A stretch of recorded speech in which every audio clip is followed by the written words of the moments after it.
Hey there. Welcome to your deep dive into a fresh take on New Year's resolutions. One's designed to actually work and bring more joy into your life. We're kind of ditching those resolutions that usually just make you feel guilty and diving into some strategies you might not have heard before. Get ready to rethink how you set goals. That's right.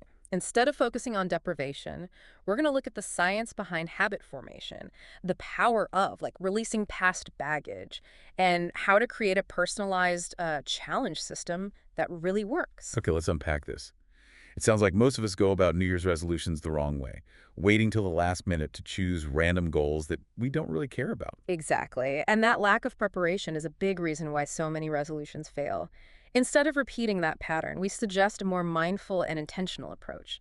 It starts with understanding that lasting change requires both letting go of the past and building new habits. Think of it like a hot air balloon. The more weight you release past hurts, limiting beliefs, the easier it is to soar higher with the same amount of effort. Your new habits. Wow, that's a powerful analogy. So how do we actually release that baggage?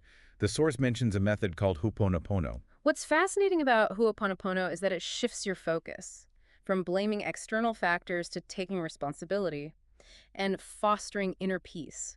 It's a simple practice of repeating four phrases: I'm sorry, please forgive me, I love you, and thank you. These phrases, directed at whatever is holding you back, help you acknowledge, release, and make space for positive change. It seems almost too simple, but I can see how the repetition could be powerful, especially if you're directing it at specific things that are weighing you down. Exactly. It's about creating a shift in your mindset. Now, before you even start thinking about specific goals, we suggest getting a head start. Why wait until New Year's Day to begin? Starting a week early will help build momentum. That makes a lot of sense. It's like priming the pump for success. So once we've started releasing baggage and have a bit of momentum, how do we approach setting those new joy-filled goals? We suggest using the 40-day challenge framework. It's based on the idea that it takes time for neural pathways to solidify. We're essentially rewiring our brains for those new habits. It's not about a magic number, but rather about giving our brains enough time to adapt. 40 days, that's a little over a month. It sounds achievable, but also long enough to make a real difference. Exactly. Now, to make this even more effective, we suggest choosing 3 to 5 goals across 4 key areas of your life: health, wealth, relationships, and spirituality. So instead of just one overarching goal, we're spreading it out and focusing on creating balance across different areas. Yeah. That's interesting. Does the source give any examples of what these goals might look like? Absolutely. For health, it could be something like incorporating a daily walk or committing to cooking a healthy meal 3 times a week. For wealth, it could be setting a budget or exploring new income streams. For relationships, maybe it's practicing active listening or scheduling quality time with loved ones. And for spirituality, it could be meditating for 10 minutes each day or practicing gratitude. Okay, starting to get the picture. It's about choosing goals that feel aligned with our values, and that will truly bring more joy into our lives. I also like the idea of journaling about the progress because it creates accountability. Right. Accountability is key, especially if you don't have a friend or family member participating in the challenge with you. And don't just note whether you did or didn't complete the challenge that day. We suggest using your journal to get creative. Design challenges specific to your chosen goals. Make it something that excites you and pushes you beyond your comfort zone. That's a great idea. It's about turning this process into something fun and engaging. But how does this all tie back to that hot air balloon analogy? We've talked about releasing baggage and setting goals, but where does our future self fit in? That's a really insightful question. Here's where it gets really interesting. Our minds can easily envision our future selves, but our bodies, living in the past, need time to catch up. That's where the 40-day challenge comes in. It's about giving your body enough time to form those new neural pathways and embody that future self you envision. Think about it this way. With Ho'oponopono, you're releasing the old. With goal setting, you're creating the new. And with the 40-day challenge, you're giving your body time to catch up to your mind. Why, that's brilliant. It's like we're creating a bridge between our present selves and our future selves. And the 40-day challenge is that bridge. Exactly. And that bridge is built with consistent action and self-compassion. I love that. So we've talked about choosing goals across those 4 key areas: health, wealth, relationships, and spirituality, and using the 40-day challenge framework. But what if someone's struggling to choose those goals? Where do they even begin? That's a great question. We suggest starting by brainstorming. Write down a few potential goals for each area, really letting your mind wander. Don't censor yourself. Then, once you have a list, ask yourself, which of these goals truly excites me? Which ones align with my vision for my future self? That's a great way to narrow it down. It's about choosing goals that feel aligned with our heart's desires. Now, I know we mentioned journaling as a way to stay accountable, but are there any other strategies for staying on track during those 40 days? Definitely. Finding an accountability partner, a friend, family member, or even an online community can be incredibly helpful. Sharing your goals with someone else and checking in regularly can provide support, motivation, and encouragement. That's a great point. It's about creating a support system that helps us stay motivated and committed to our goals. Mm. But what about those moments when we inevitably face challenges or setbacks? How do we stay resilient and keep moving forward? That's where the Ho'oponopono method can be particularly powerful. When you encounter those moments of self-doubt or frustration, remember those four phrases. It's about releasing those negative feelings and returning to a state of self-love and acceptance. That's a great reminder. It's about being kind to ourselves throughout this process. So we've talked about releasing baggage, setting goals, starting early, using journaling and accountability partners. It's a lot to take in, but I'm already feeling inspired to start brainstorming my own 40-day challenges. I'm glad to hear that. And remember, the key is to approach this with a sense of curiosity and playfulness. It's not about perfection. It's about progress. I love that. It's about embracing the journey and enjoying the ride. Now, I know we've talked a lot about the practical side of this new approach to New Year's resolutions, but I'm curious about the deeper implications. What kind of shift in mindset does this process encourage? That's a really thought-provoking question, I think, at its core. This approach encourages a shift from a mindset of scarcity to a mindset of abundance. Instead of focusing on what we lack or what we need to fix, we're focusing on what we desire, what brings us joy, and what aligns with our vision for our best selves. That's a beautiful way to put it. It's about shifting from a place of lack to a place of possibility and potential. And I can imagine that shift having a ripple effect, not just in our own lives, Hmm.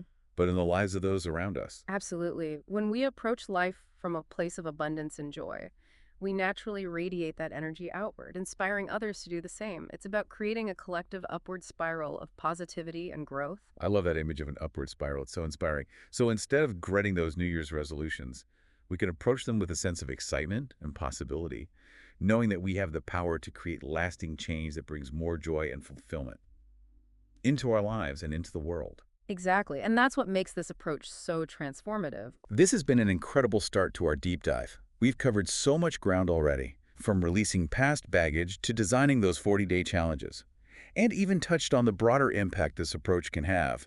But I'm sure our listeners are eager to dive even deeper into these concepts. I agree. And in the next part of our deep dive, we'll explore some specific examples of how to apply these principles to different areas of life and discuss some common challenges people face when implementing this approach. That sounds fantastic. I can't wait to explore those topics further. Me too! And I'm excited to see how our listeners apply these insights to create positive change in their own lives. Until next time, keep those intentions high and those resolutions joyful. Welcome back to our deep dive into creating joyful and sustainable change. It's great to be back. I'm still buzzing from our earlier discussion about the power of Ho'oponopono and 40-day challenges. Me too. And remember, those are just two of the tools in our toolkit. There's so much more to explore. Exactly. Yeah. So, let's dive deeper into some specific examples I did. of how we can apply these principles to different areas of life. Like the source suggests, we touched on health, wealth, relationships, and spirituality earlier. Right. And remember, those categories are just a framework. You can adapt them to fit your unique needs and goals. Let's say, for instance, you're feeling stuck in a rut with your fitness routine. Ooh, I think we can all relate to that feeling from time to time. So how would this new approach apply to a fitness goal? Instead of setting a vague goal like lose weight or get in shape, we suggest getting specific and tapping into what brings you joy. Ask yourself, what type of movement makes you feel good? I love that question. It shifts the focus from punishment to pleasure. Exactly. Maybe you find joy in dancing, hiking, swimming, or even just taking a brisk walk in nature. Choose an activity that resonates with you and create a 40-day challenge around it. Okay, so instead of forcing myself to go to the gym every day, which I honestly dread, I could challenge myself to go for a 30-minute walk in the park every morning for 40 days. And to make it even more enjoyable, I could listen to my favorite podcast or audiobook while I walk. That's a great example. You're making it personal, enjoyable, and sustainable. And remember, you can get creative with your I challenges. get where you're going with this. Yeah. What if I challenge myself to try a new dance class every week for 40 days? Yeah. That would push me outside my comfort zone Yeah. and introduce me to new forms of movement. Exactly. And that sense of novelty and exploration can be incredibly motivating. Now let's shift gears and talk about wealth. This is an area where a lot of people struggle, especially around the new year. Yes, especially after the holiday spending sprees. So, how can we apply this approach to our finances? Well, instead of focusing on deprivation or restriction, which can often lead to guilt and resentment, we suggest reframing our approach to wealth as a form of self-care. Ooh, I like that. It's about nurturing our financial well-being. Exactly. So a 40-day challenge in this area could involve tracking your spending for 40 days to gain awareness of your financial habits. Or it could involve setting a budget and sticking to it for 40 days, or even exploring new income streams or ways to save money. So instead of feeling overwhelmed by debt or financial stress, we're empowering ourselves to take control of our finances and create a more secure and abundant future. That's a much more positive and motivating perspective. Exactly. And remember, it's not just about the practical side of things, it's also about shifting our mindset around money. What do you mean by that? Well, often our beliefs and attitudes towards money can hold us back from Mhm. achieving financial well-being. So, part of this 40-day challenge could involve exploring your beliefs about money and identifying any limiting beliefs that might be sabotaging your financial success. That's a really interesting point. I never thought about it that way before. So, for example, if someone believes that money is evil or that wealthy people are greedy, those beliefs could subconsciously sabotage their efforts to create financial abundance. Exactly. And once you've identified those limiting beliefs, you can use the Ho'oponopono method to release them and make space for more empowering beliefs. That's so powerful. It's like we're clearing out the mental and emotional clutter that's been blocking our financial flow. Exactly. Now, let's move on to relationships. This is an area where the 40-day challenge can be incredibly transformative. Oh, I'm intrigued. I'm always looking for ways to improve my relationships with loved ones. What kind of challenges would you suggest in this area? Well, one powerful challenge could be to practice active listening for 40 days. This means putting aside your own thoughts and judgments and truly listening to what the other person is saying, both verbally and non-verbally. That sounds like a challenge. But In a good way. It's about really being present and attentive in our interactions with others. Exactly. And another powerful challenge could be to express gratitude to someone you love every day for 40 days. Ooh, I love that. It's such a simple gesture, but it can have such a profound impact on our relationships. Absolutely. And you can get creative with this as well. Maybe you write a heartfelt letter to someone you appreciate. Or you make a point of telling your partner 3 things you love about them every day. These are such great ideas. I'm already feeling inspired to implement some of these challenges in my own relationships. That's wonderful. And remember, the 40-day challenge framework can be applied to any aspect of your relationships, whether it's improving communication with your partner, strengthening bonds with family members, or deepening connections with friends. That's so true. It's a versatile tool for creating more fulfilling and harmonious relationships. Now let's talk about the final area, spirituality.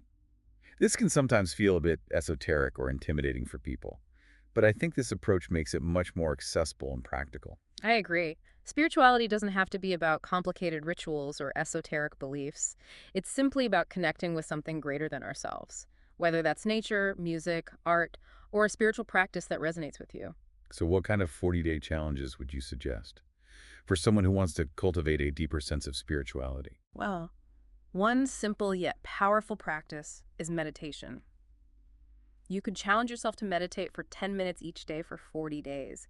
There are countless guided meditations available online. Or you can simply sit in silence and focus on your breath. That's a great suggestion. Meditation has so many benefits, both for our mental and emotional well-being. Absolutely. And another powerful challenge could be to practice gratitude. Take a few minutes each day to reflect on the things you're grateful for, whether it's your health, your loved ones, the beauty of nature, or even just a warm cup of tea. I love that.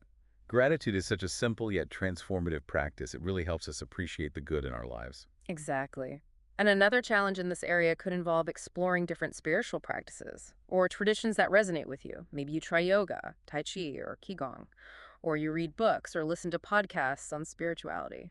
That's a great idea. It's about finding what nourishes your soul Yeah. and helps you connect with something greater than yourself. Exactly. And remember, the key is to approach spirituality with an open mind and a sense of curiosity. There's no right or wrong way to connect with your spiritual side. That's such a beautiful message. So, we've explored some specific examples of how to apply the 40-day challenge framework to different areas of life: health, wealth, relationships, and spirituality. Hmm. And I think what's so powerful about this approach is that it encourages us to approach goal setting from a place of joy and self-care rather than deprivation or guilt. I completely agree. And I think it's important to remember that this is just the starting point. You can adapt these challenges to fit your unique needs and goals. The most important thing is to choose challenges that feel aligned with your values and that genuinely excite you. Absolutely. Now, I know we've been focusing on the positive aspects of this approach, but I think it's also important to acknowledge the challenges are, well, challenging. There will inevitably be times when we struggle, face setbacks, or even want to give up. You're absolutely right, and that's where the Ho'oponopono method can be particularly helpful. When you encounter those moments of self-doubt or frustration, remember those four phrases: I'm sorry, please forgive me, I love you, thank you. These phrases can help you release those negative feelings and return to a state of self-love and acceptance. That's such a great reminder. It's about being kind to ourselves throughout this process and recognizing that setbacks are a natural part of growth. Exactly. And in the next part of our deep dive, we'll explore some of the common challenges people face when implementing this approach and offer some tips and strategies for overcoming those challenges and staying motivated on the path of personal growth. We'll also touch on the importance of self-care and how to integrate it into this journey of transformation. That sounds fantastic. I can't wait to delve into those topics further. Me too. And I'm excited to see how our listeners apply these insights to create positive change in their own lives. Until next time, keep those intentions high and those resolutions joyful. Welcome back to our deep dive into joyful resolutions. We've explored releasing past baggage, setting goals across those key areas of life, and even tailoring 40-day challenges to those areas. It's been quite the journey already, hasn't it? And we're not done yet. We still need to talk about potential pitfalls Yeah, and how to navigate them. After all, committing to change, it isn't always easy. that's true. Even with the best intentions, we might stumble along the way. What are some common challenges people face when trying to implement this approach? One common challenge is setting unrealistic expectations. Remember, lasting change takes time and effort. It's not about instant transformation. It's about showing up consistently, even when you don't see immediate results. That makes sense. It's easy to get discouraged if we don't see those dramatic results right away. We need to remind ourselves that it's a process. Absolutely. Patience and self-compassion are key. Another challenge is getting sidetracked or losing motivation. Life throws curveballs, distractions pop up, and our initial enthusiasm might dwindle. So how do we stay focused on our goals when those inevitable distractions arise? We suggest a few things. First, remember your why. Why did you choose these goals in the first place? Reconnecting with your purpose can reignite your motivation. That's a great point. Sometimes we need to remind ourselves why we started on this journey in the first place. What else can help? We also suggest finding an accountability partner. Sharing your goals with someone else and checking in regularly can provide support and encouragement when you need it most. It's about having someone in your corner who understands what you're going through and can offer a gentle nudge when you're feeling stuck. Exactly. And don't be afraid to adjust your challenges along the way if something isn't working. Tweak it or try a different approach. The key is to stay flexible and find what resonates with you. That's a great reminder. It's not about rigidly sticking to a plan. It's about finding what works best for you and adapting as you go. Now, we've talked about releasing baggage, setting goals, creating challenges, and navigating potential pitfalls. But there's another crucial ingredient for creating lasting change that I want to touch on: self-care. That's a fantastic point. Self-care is not a luxury. It's essential for sustainable personal growth. It's about prioritizing our well-being and giving ourselves the nourishment and support we need to thrive.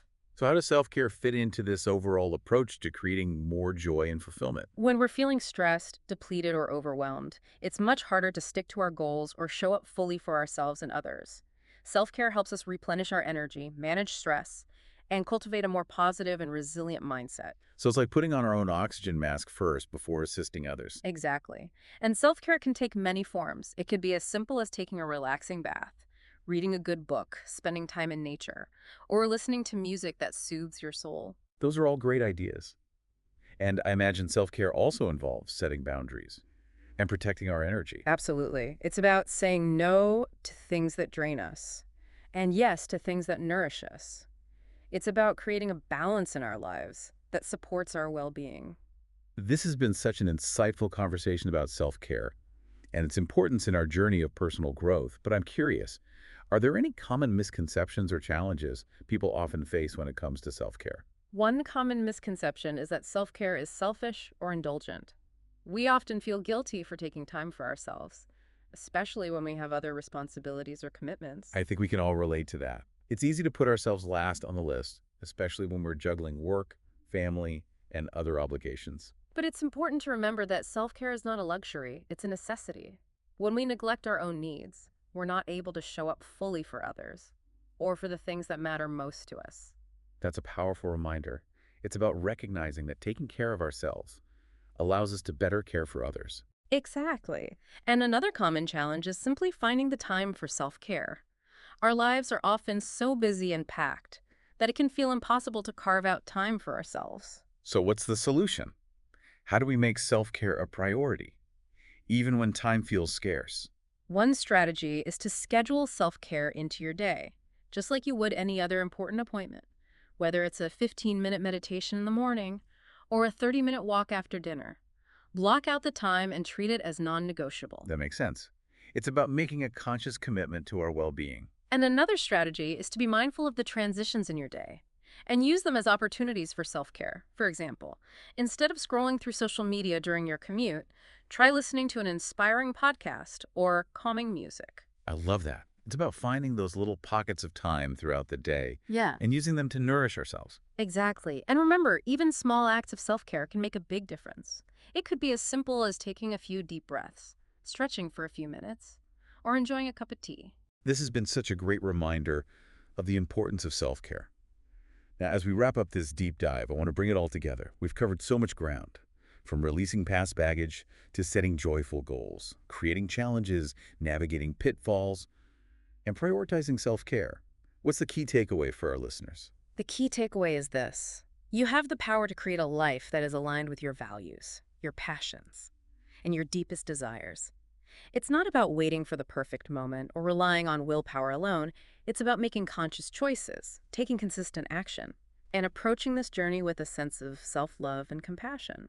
That's beautifully said, and I think what makes this approach so unique is that it's not about deprivation or guilt. It's about finding joy in the process of growth and transformation. Absolutely. It's about embracing the journey with all its ups and downs and celebrating every step along the way. This has been such an inspiring conversation. I feel energized and motivated to start creating my own joyful resolutions. Thank you so much for sharing your wisdom and insights with us. It's been my pleasure. And remember, you have everything you need within you to create a life you love. Trust yourself, embrace the journey, and watch the magic unfold. To all our listeners out there, thank you for joining us on this deep dive. We hope you feel inspired to ditch those old resolutions that make you feel guilty and create a plan for lasting change that brings more joy and fulfillment into your life. Start today and see what unfolds. Until next time, keep diving deep and embracing the journey.